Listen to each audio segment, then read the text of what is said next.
Last 10 ఇయర్స్లో అంటే 2013 నుంచి ఇప్పుడు 2023 లోపల మీరు కనుక రిలయన్స్లో ఇన్వెస్ట్ చేస్తుంటే రిలయన్స్ 2000% రిటర్న్స్ ఇచ్చింది. ఇంకా అదే టీసీఎస్ అయితే 2500% రిటర్న్స్ ఇచ్చింది. ఇంకా ఇన్ఫోసిస్ కూడా ఆల్మోస్ట్ 1000% రిటర్న్స్ అనేవి ఇచ్చింది. అంటే మీరు 2013లో రిలయన్స్లో కనుక 1 lakh ఇన్వెస్ట్ చేసి ఉంటారు కదా, ఇప్పటికి 20 lakhs రూపీస్ అయిపోయేవి. అంటే ఆల్మోస్ట్ 10 times 20 times పెరిగింది ఆ స్టాక్ వాల్యూ. సో అందుకేనేమో ఇప్పుడు రీసెంట్గా మనం అందరం చాలా మంది చూస్తుంటే ఎవరిని ముట్టుకోండి స్టాక్ మార్కెట్ అంటున్నారు. నేను కోవిడ్ అప్పుడు ఇన్వెస్ట్ చేశాను, నా రిటర్న్స్ 150% ఉన్నాయి. నేను తర్వాత ట్రేడింగ్ స్టార్ట్ చేశాను, ఎవ్రీ మంత్ 100% రిటర్న్ సంపాదిస్తున్నాను చెప్పే వాళ్ళు కూడా ఉన్నారు. సో ఇవన్నిటికీ చూసి చాలా మంది వాళ్ళ యాక్చువల్ ప్రొఫెషన్స్, వాళ్ళ జాబ్స్ ఇవన్నీ కూడా వదిలేసి స్టాక్ మార్కెట్లో ఫుల్ టైం కెరియర్గా కూడా చాలా మంది వచ్చేస్తున్నారు. కానీ అసలు స్టాక్ మార్కెట్లో ఇన్వెస్టింగ్ కానివ్వండి, ట్రేడింగ్ కానివ్వండి, ఏది చేయాలన్నా కూడా అసలు స్టాక్ మార్కెట్ ఎందుకు స్టార్ట్ అయింది, ఎక్కడ స్టార్ట్ అయింది, ఎలా స్టార్ట్ అయింది, దాని హిస్టరీ ఏంటి, ఒక కంపెనీ స్టాక్ మార్కెట్లో లిస్ట్ అయ్యే ముందర ప్రాసెస్ ఏంటి, ఐపీఓ అంటే ఏంటి, ఐపీఓ నుంచి మనకు స్టాక్ మార్కెట్లోకి లిస్టింగ్ ఎలా వస్తుంది, ప్రైస్ ఎలా మూవ్ అవుతుంది, ఇవన్నిటి గురించి తెలుసుకోవడం కూడా ఇంపార్టెంట్ కదా. సో ఇవన్నిటి గురించి మనం డిస్కస్ చేసుకోవడానికి ఈ వీడియో స్టార్ట్ చేద్దాము. నా పేరు నిహాల్, మీరు చూస్తున్నది మార్కెట్ ఫీడ్. ఇంకా మొదలు పెడదామా? సో అసలు ఈ స్టాక్ మార్కెట్ కాన్సెప్ట్ ఎక్కడ వచ్చింది అని అంటే మనం 400 years వెనక్కి వెళ్ళాలి. అరౌండ్ 1600sలో బ్రిటిష్ ఈస్ట్ ఇండియా కంపెనీ మీ అందరికీ తెలిసే ఉండొచ్చు. అలాంటిది సిమిలర్గా డచ్ ఈస్ట్ ఇండియా కంపెనీ అని ఇంకొకటి ఉంది. సో ఈ కంపెనీ ఏం చేసేదానంటే ఇంతకు ముందర 1400, 1500, 1600s ఇప్పుడు నేను చెప్తున్న టైంలో ఒక ల్యాండ్ నుంచి ఇంకొక ల్యాండ్ కానివ్వండి, కంట్రీ కానివ్వండి, రిసోర్సెస్ కానివ్వండి, గోల్డ్ కానివ్వండి, ట్రెజర్ కానివ్వండి, ఇవన్నీ ఎక్స్ప్లోరేషన్ జరిగేది. ఈ ఎక్స్ప్లోరేషన్ త్రూ షిప్స్ జరిగేవి. పెద్ద పెద్ద షిప్స్ ఓషన్లో మూవ్ అయ్యేవి. సో ఇలాంటి ఓషన్లో మూవ్ అయ్యే పెద్ద పెద్ద షిప్స్ని బిల్డ్ చేయడానికి కావాల్సిన క్యాపిటల్ కానివ్వండి, రిసోర్సెస్ కానివ్వండి, ఇది ఒక్క పర్సన్ వల్ల సాధ్యమయ్యేది కాదు. సో అప్పుడు వాళ్ళు ఏం చేసేవాళ్ళు అంటే ఇన్వెస్టర్స్ దగ్గర నుంచి డబ్బులు తీసుకునేవాళ్ళు. మీరు మా కంపెనీలో, మా షిప్ బిల్డింగ్ కంపెనీలో ఇన్వెస్ట్ చేయండి, ఒక షిప్ని ఫామ్ చేసి ఆ షిప్ని ఎక్స్ప్లోరేషన్కి పంపిస్తాము. ఆ ఎక్స్ప్లోరేషన్లో ఫుడ్ కానివ్వండి, గోల్డ్ కానివ్వండి, ట్రెజరీ కానివ్వండి, ఏది దొరికితే అది దాంట్లో మీరు ఇన్వెస్ట్ చేసిన దాంట్లో మీకు షేర్ కూడా ఇస్తాము అని చెప్పి డబ్బులు కలెక్ట్ చేసుకునే వాళ్ళు. దీన్ని మీరు స్టాక్ మార్కెట్తో కూడా రిలేట్ చేసుకోవచ్చు. సపోజ్ రిలయన్స్, లేకపోతే టాటా గ్రూప్, ఇన్ఫోసిస్, ఇందాక నేను చెప్పిన ఎగ్జాంపుల్స్, లేకపోతే హెచ్డిఎఫ్సి బ్యాంక్ అవ్వచ్చు, వీళ్ళందరూ ఇన్వెస్టర్స్ దగ్గర నుంచి మనీ అనేది తీసుకుంటారు, వాళ్ళ బిజినెస్ని గ్రో చేస్తూ ఉంటారు. సో బిజినెస్ గ్రో అవుతుంది అనుకోండి, షేర్ వాల్యూ కూడా పెరుగుతూ ఉంటుంది, లేదంటే వాళ్ళ రిటర్న్స్ ఏవైతే వస్తుంటాయో అవి ఇన్వెస్టర్స్కి మళ్ళీ తిరిగి ఇస్తూ ఉంటారు త్రూ డివిడెండ్స్ అవ్వచ్చు, లేదంటే స్టాక్ ప్రైస్ పెరిగినప్పుడు అది కూడా మనకు ప్రాఫిట్ ఉండొచ్చు. సో ఇప్పుడు మళ్ళీ మన షిప్స్ స్టోరీకి వచ్చేస్తే, షిప్స్ ఏవైతే ఎక్స్ప్లోరేషన్కి వెళ్ళేవో దాంట్లో ఓన్లీ ఒక 10 షిప్స్ వెళ్తే 2, 3, 4 వెనక్కి వచ్చేవి. మిగతా షిప్స్ మీద ఇన్వెస్ట్మెంట్ అనేవి లాస్ అయ్యేది. సో ఇది చాలా రిస్కీ గేమ్ అని అందరికీ అర్థమయ్యి అందరూ వాళ్ళ డబ్బుల్ని డైవర్సిఫై చేయడం స్టార్ట్ చేశారు. అంటే ఒక షిప్ బదులు 10 షిప్స్లో వాళ్ళ డబ్బుల్ని డివైడ్ చేసి వేస్తున్నారు. సో ఇప్పుడు దానివల్ల ఒక షిప్లో ఇప్పుడు 10 షిప్స్ వెళ్ళిన దాంట్లో 3, 4 వచ్చినా కూడా దాంట్లో ప్రాఫిట్ వస్తుంది, మిగతా పోయినా పర్వాలేదు, మొత్తం డబ్బులు అయితే పోవు అని చెప్పి అలా రిస్క్ని డివైడ్ చేశారు. సో ఇప్పుడు అదే మనం స్టాక్ మార్కెట్లో కూడా కనుక చూసుకుంటే అందరూ డిఫరెంట్ సెక్టర్స్లో డివైడ్ చేస్తున్నారు. అంటే ఫార్మా సెక్టర్ అవ్వచ్చు, బ్యాంకింగ్ సెక్టర్ అవ్వచ్చు, ఐటీ సెక్టర్ అవ్వచ్చు, లేదంటే డిఫరెంట్ స్టాక్స్ అవ్వచ్చు, ఇలా ఇప్పుడు డైవర్సిఫై అనేది చేస్తున్నారు. ఇప్పుడు ఈ డైవర్సిఫికేషన్లో కూడా మీ దగ్గర ఎవ్రీ మంత్ ఇన్వెస్ట్ చేయడానికి 500, 1000 ఉందనుకోండి, మీరు 10 డిఫరెంట్ స్టాక్స్లో ఇన్వెస్ట్ చేయగలరా? రిలయన్స్ చూసుకుంటే 2000, 3000 ఉంది, టీసీఎస్ చూసుకున్న 1000 రూపాయలు, 1500 ఉంది. సో మీ దగ్గర ఉన్నదే 1000 రూపాయలు అయితే 10 డిఫరెంట్ స్టాక్స్లో ఎలా డైవర్సిఫై చేసుకుంటారు అనుకుంటే అప్పుడే మ్యూచువల్ ఫండ్ కాన్సెప్ట్ అని వస్తుంది. సో మీరు మ్యూచువల్ ఫండ్స్లో 500 కానివ్వండి, 1000 ఉన్నప్పటికీ కూడా మీరు చాలా స్టాక్స్లో ఇన్వెస్ట్ చేయొచ్చు. ఎందుకంటే మీ దగ్గర, నా దగ్గర లాంటి అందరి దగ్గర డబ్బులు కలెక్ట్ చేసుకొని మ్యూచువల్ ఫండ్స్ వాళ్ళు ఇన్వెస్ట్ చేస్తారు. సో ఈ మ్యూచువల్ ఫండ్ అంటే ఏంటి, దాంట్లో ఎలా వర్క్ అవుతుంది, మనకి ఏ మ్యూచువల్ ఫండ్స్ బెస్ట్, ఇవన్నిటి గురించి ఇన్ డీటెయిల్గా నేను ఆల్రెడీ ఒక వీడియో చేశాను. దాన్ని ఇక్కడ ఐకార్డ్లో ఇస్తాను,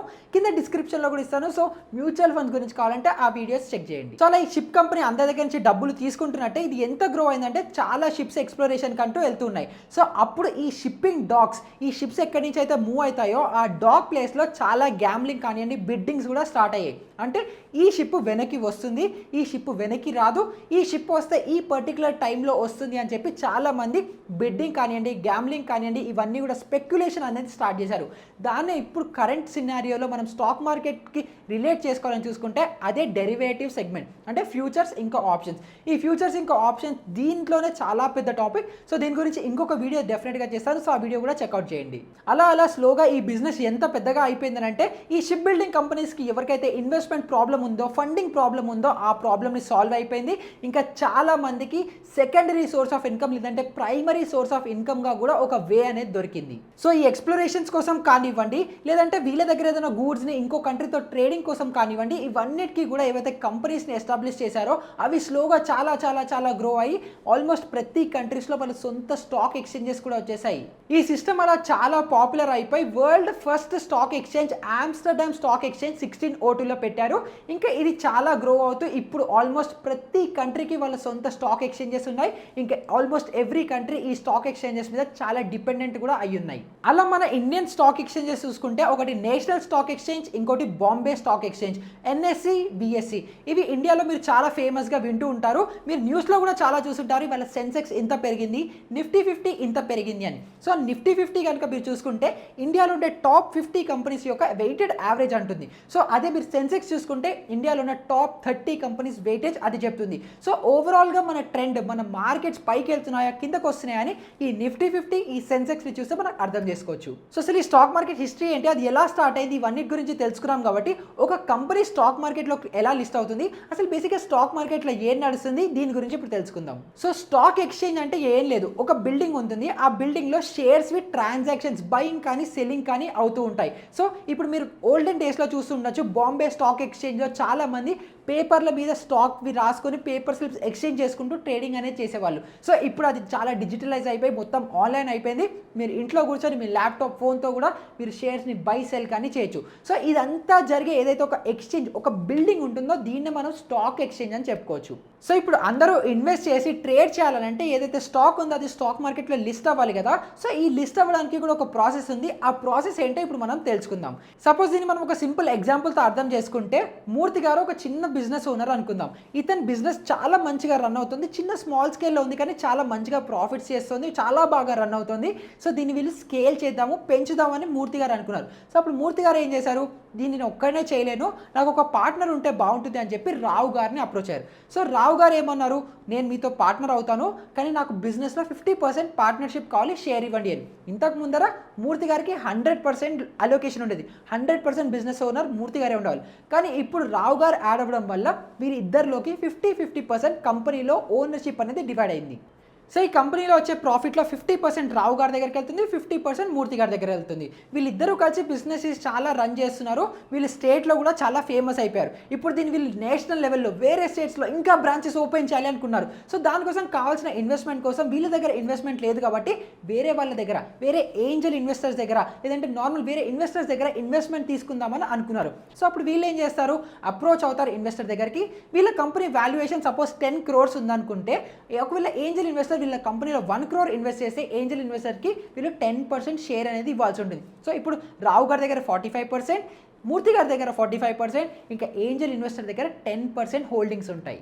సో ఆ ఇన్వెస్ట్మెంట్ వచ్చిన తర్వాత వీళ్ళ కంపెనీ ఇంకా గ్రో అవుతుంది. దాన్ని ఇంకా గ్రో చేయడానికి వీళ్ళ కంపెనీ దగ్గరికి ఇంకా ఇన్వెస్టర్స్ వస్తే బాగుండు, ఇంకా ఫండింగ్ తీసుకుంటే బాగుంటుంది, దీన్ని ఇంకా స్కేల్ చేయొచ్చు అని అనుకున్నప్పుడు వీళ్ళు మళ్ళీ ఇలా ఏంజల్ ఇన్వెస్టర్స్ దగ్గర కానివ్వండి, నార్మల్ ఇన్వెస్టర్స్ దగ్గర కానీ వెళ్ళి వీళ్ళు ఇలా 10% కానివ్వండి, 50% కానీ ఇలాంటి ఇవ్వలేరు. కాబట్టి అప్పుడు వీళ్ళు ఏమనుకున్నారు, మన కంపెనీని పబ్లిక్ లిమిటెడ్గా కంపెనీగా మారుద్దామని డిసైడ్ చేసుకుంటారు. సో పబ్లిక్ లిమిటెడ్ కంపెనీ ఒకసారి స్టాక్ ఎక్స్చేంజ్లో లిస్ట్ అయితే మీరు, నేను, మనలాంటి ఎవరైనా కూడా ఆ కంపెనీలో ఇన్వెస్ట్ చేసి వాళ్ళకి ఇన్వెస్ట్మెంట్ అనేది ఇవ్వచ్చు. కానీ వీళ్ళ ప్రైవేట్ లిమిటెడ్ కంపెనీ ఇప్పుడు పబ్లిక్ లిమిటెడ్ కంపెనీ అయినప్పటికీ కూడా స్టాక్ మార్కెట్లో లిస్ట్ అయ్యి ఇన్వెస్ట్మెంట్ తీసుకోవాలి అంటే దానికి వాళ్ళు IPO త్రూ వెళ్ళాల్సి ఉంటుంది.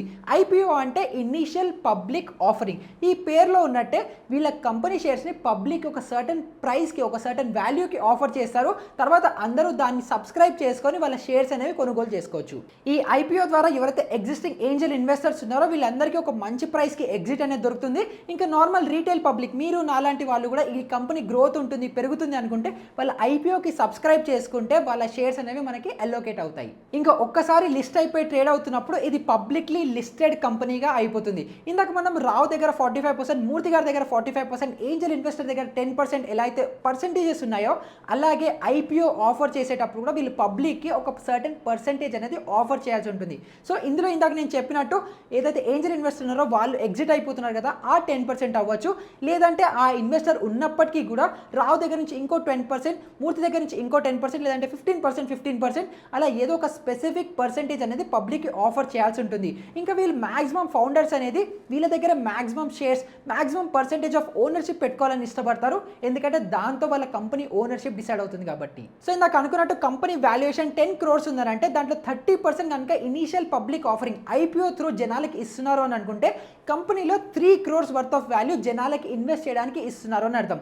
సో ఈ 3 crores పర్ షేర్ 10,000 ఒక్క షేర్కి అమ్ముతారా, 1,000 రూపీస్కి అమ్ముతారా, 1 రూపీకే అమ్ముతారా అనేది కంపెనీ డిసైడ్ చేస్తుంది. తర్వాత అన్ని షేర్స్ అనేవి రిలీజ్ చేస్తారు. ఇంకా జనాలందరూ ఐపీఓకి సబ్స్క్రైబ్ చేసి వాళ్ళు షేర్స్ అనేవి అలోకేట్ చేసుకుంటారు. సో ఇనిషియల్గా రావు ఇంకా మూర్తి గారు ఎవరైతే ఏంజల్ ఇన్వెస్టర్ దగ్గరికి వెళ్ళి ఇన్వెస్ట్మెంట్ తీసుకున్నారో దాన్ని ప్రైమరీ మార్కెట్ అంటారు. ఒకవేళ ఈ ఐపీఓ ద్వారా ఎవరైతే జనాలు ట్రేడ్ చేస్తారో, అంటే మీరు నేను ఏదైతే స్టాక్ మార్కెట్లో ఇప్పుడు షేర్స్ బై కానీ సెల్ కానీ చేస్తున్నామో దీన్ని సెకండరీ మార్కెట్ అంటారు. సో ఇప్పుడు ఈ కంపెనీ 30% షేర్స్ ఏవైతే పబ్లిక్లో లిస్ట్ అయ్యి ఉన్నాయో అవి ట్రేడ్ అవుతున్నప్పుడు ఆ ప్రైస్ కనుక పెరిగితే కంపెనీ మంచిగా పర్ఫామ్ చేస్తే, స్టాక్ మంచిగా పర్ఫామ్ చేస్తుంటే ప్రాఫిట్ వస్తుంది, స్టాక్ సరిగ్గా పర్ఫామ్ చేయకపోతే లాస్ వస్తుంది కదా. సేమ్ అదే మనం ఇన్వెస్ట్ చేసిన దాన్ని బట్టి మనకి ప్రాఫిట్ ఆర్ లాస్ అనేది డివైడ్ అవుతుంది. సో ఇప్పుడు ఈ ఐపీఓ త్రూ మీకు షేర్ వాల్యూ పర్ షేర్ 1,000 రూపీస్కి అలోకేట్ అయింది అనుకుందాం. ఒక 4-5 months తర్వాత ఈ 1,000 రూపీస్ 1,100 రూపీస్ అయింది అనుకుందాం. అంటే ఇన్వెస్ట్ చేసిన తర్వాత నుంచి మనకి 10% ప్రాఫిట్ వచ్చింది. సో ఇప్పుడు ఎవరైతే ఇనీషియల్గా ఐపీఓ త్రూ ఇన్వెస్ట్ చేశారో 10% ప్రాఫిట్కి నేను హ్యాపీ, నేను ఇక్కడ ఎగ్జిట్ అయిపోతాను అని అనుకోవచ్చు. అలాగే ఇంకొక వ్యక్తి ఉండొచ్చు, ఈ కంపెనీ ఇంకా పొటెన్షియల్ ఉంది, ఇంకా పెరగచ్చు, సో నేను ఇంకా ఇన్వెస్ట్ చేస్తాను, 1,100 రూపీస్కి ఇన్వెస్ట్ చేస్తాను అని అనుకోవచ్చు. సో ఇప్పుడు ఈ ఏదైతే 1,000 రూపీస్కి కొన్నారో అతను 1,100కి అమ్ముతారో ఈ 1,100కి అమ్మిన షేర్స్ కంపెనీకి వెళ్ళిపోతాయా, లేకపోతే ఈ 1,100 షేర్స్కి ఎవరైతే ఇంకా ఇంట్రెస్టెడ్ ఉంది కొందాం అనుకుంటున్నారో వాళ్ళు డైరెక్ట్ కంపెనీ నుంచి కొనుక్కుంటున్నారో మీరేమనుకుంటున్నారో నాకు కింద కమెంట్స్లో చెప్పండి. సో ఈ 1,000 నుంచి 1,100కి పెరిగినప్పుడు ఎవరైతే ఓల్డ్ ఇన్వెస్టర్ ఉన్నారో అతను ఎగ్జిట్ అయిపోతారు. సేమ్ అవే షేర్స్ ఇప్పుడు కొత్తగా ఇంట్రెస్టెడ్ ఉన్న షేర్ హోల్డర్కి వెళ్ళిపోతాయి. ఈ ట్రాన్సాక్షన్ అనేది ఈ ఐపీఓ ఇన్వెస్టర్కి ఇంకా ఈ కొత్త ఇన్వెస్టర్కి వీళ్ళిద్దరి మధ్యలోనే జరుగుతుంది. దీంట్లో కంపెనీ కానివ్వండి, మేనేజ్మెంట్ కానివ్వండి ఇన్వాల్వ్మెంట్ అనేది ఉండదు. సో ఈ ట్రాన్సాక్షన్ కొత్త ఇన్వెస్టర్, పాత ఇన్వెస్టర్ వీళ్ళిద్దరి మధ్యలోనే జరుగుతుంది అని అనుకుంటున్నాం కదా. దీంట్లో కంపెనీ ఇన్వాల్వ్మెంట్ ఏం లేదు అన్నప్పుడు మరి కంపెనీకి దీనివల్ల వచ్చే ప్రాఫిట్ ఏంటంటే షేర్ ప్రైస్ వల్ల. ఇందాక నేను స్టార్టింగ్లో చెప్పినట్టు ఎవరైతే కంపెనీ ఫౌండర్స్ ఉన్నారో రావు గారు ఇంకా మూర్తి గారు వీళ్ళు మేజర్ స్టేక్ హోల్డర్స్ ఉంటారు. సో స్టాక్ ప్రైస్ పెరిగినప్పుడు వీళ్ళ హోల్డింగ్స్లో స్టాక్స్ ఉంటాయి కదా, వాటి వాల్యూ కూడా పెరుగుతుంది కాబట్టి ఆటోమేటిక్గా వీళ్ళ నెట్వర్త్ అనేది కూడా పెరుగుతుంది. అందుకే మనం న్యూస్లో కూడా చూస్తుంటాము, అదాని నెట్వర్త్ ఇవాళ 1,00,000 కోట్లు పడిపోయింది, 1,00,000 కోట్లు పెరిగింది, లేకపోతే ఇలాన్ మస్క్కి 1 బిలియన్ లాస్ వచ్చింది ఓన్లీ 2-3 రోజుల్లో అని. ఎందుకంటే వాళ్ళ స్టాక్ ప్రైసెస్ పడిపోయాయి. సో ఈ పెద్ద వాళ్ళ కంపెనీ ఓనర్స్ ఎవరైతే ఉంటారో వాళ్ళ నెట్వర్త్ అనేది వాళ్ళ స్టాక్ ప్రైస్తో రిలేట్ అయ్యి ఉంటుంది. ఓ కంపెనీ స్టాక్ పెరగడానికి తగ్గడానికి కంపెనీ ఫంక్షనింగ్ కానివ్వండి, ఫండమెంటల్స్ కానివ్వండి, గ్రోత్ కానివ్వండి, ఇవన్నీ ఫ్యాక్టర్స్ ఉన్నప్పటికీ కూడా ఇంకొక ఇంపార్టెంట్ ఫ్యాక్టర్ ఉంది, అది సప్లై ఇంకా డిమాండ్. సపోజ్ ఒక కంపెనీ చాలా డిమాండ్లో ఉందనుకోండి, అందరూ ఇన్వెస్టర్స్ అదే కంపెనీలో ఇన్వెస్ట్ చేయాలని చూస్తూ ఉంటారు. సో అప్పుడు ఆటోమేటిక్గా అందరూ ఆ స్పెసిఫిక్ కంపెనీలోనే డబ్బులు పెడుతూ ఉంటారు కాబట్టి ఆ కంపెనీ ప్రైజెస్ అనేవి పెరుగుతూ ఉంటాయి. అదే ఒకవేళ ఆ కంపెనీ మీద బ్యాడ్ న్యూస్ ఉందనుకోండి, కాన్స్టెంట్గా అందరూ అందులో అమ్మేయడం అని చూసుకుంటుంటే అప్పుడు సప్లై పెరిగి ఆ కంపెనీ ప్రైస్ అనేది పడిపోతూ ఉంటుంది. దీన్ని మనం ఇంకొక రియల్ లైఫ్ ఎగ్జాంపుల్లో తీసుకుంటే సపోజ్ టమాటాలు తీసుకుందాం. టమాటాలు చాలా ఎక్కువ ఉంది అనుకోండి, హార్వెస్ట్ డిమాండ్ సప్లై చాలా ఎక్కువ ఉంది, అప్పుడు స్టాక్ ఎక్కువ ఉంది కాబట్టి టమాటా రేట్స్ అనేవి పడిపోతూ ఉంటాయి. కానీ టమాటాల డిమాండ్ చాలా ఎక్కువ ఉంది కానీ సప్లై చాలా తక్కువ ఉంది అనుకోండి, స్టాక్ చాలా తక్కువ ఉందండి, ఆటోమేటిక్గా పర్ కిలో టమాటా రేట్ పెరిగిపోతుంది. సేమ్ అదే కాన్సెప్ట్ స్టాక్ మార్కెట్లో కూడా వర్తిస్తుంది. సో ఇప్పుడు అసలు మనం బేసిక్గా స్టాక్ మార్కెట్ అంటే ఏంటి, దాన్ని ఎలా స్టార్ట్ అయింది, దాని కాన్సెప్ట్ ఎక్కడ మొదలైంది, దానికి స్టాక్ మార్కెట్లో లిస్ట్ అయ్యే ముందర కంపెనీ ఎలా లిస్ట్ అవుతుంది, ఐపీఓ అంటే ఏంటి, ఇది చాలా బేసిక్ లెవెల్లో మనం తెలుసుకుందాం. ఇంకా అప్కమింగ్ వీడియోస్లో అసలు ఐపీఓ అంటే ఏంటి, దాంట్లో జరిగే మ్యాజిక్ ఏంటి, మనం ఐపీఓస్ ఎలా పిక్ చేసుకోవాలి, ఫ్యూచర్స్ అండ్ ఆప్షన్స్ అనుకున్నాం, అసలు ఆ డెరివేటివ్ సెగ్మెంట్ అంటే ఏంటి, ప్రైస్లో కూడా చార్ట్స్ ఉంటాయి, ప్యాటర్న్స్ ఉంటాయి, ఫండమెంటల్ అనాలిసిస్ ఉంటాయి, ఇలా ఇన్డెప్త్గా చాలా టాపిక్స్ అనేవి ఉంటాయి. అన్నీ మనం ఒకదాని తర్వాత ఒకటి కవర్ చేసుకుందాం. ఇది జస్ట్ స్టార్టింగ్ వీడియో బేసిక్గా. సో ఈ సిరీస్ని నేను కంటిన్యూ చేయబోతున్నాను. సో స్టాక్ మార్కెట్ గురించి బేసిక్ నాలెడ్జ్ నుంచి స్టార్ట్ చేస్తున్నాము. సో మీరు కూడా నాతో పాటు నేర్చుకోవాలి, నాతో పాటు గ్రో అవుదాము, ఇన్వెస్టింగ్ జర్నీ స్టార్ట్ చేద్దాం అనుకున్న అందరితో ఈ వీడియోని షేర్ చేయండి. ఇంకొక ఇన్ఫర్మేటివ్ వీడియోతో మళ్ళీ మీ ముందరకు వస్తాను. అప్పటి వరకు గుడ్ బై.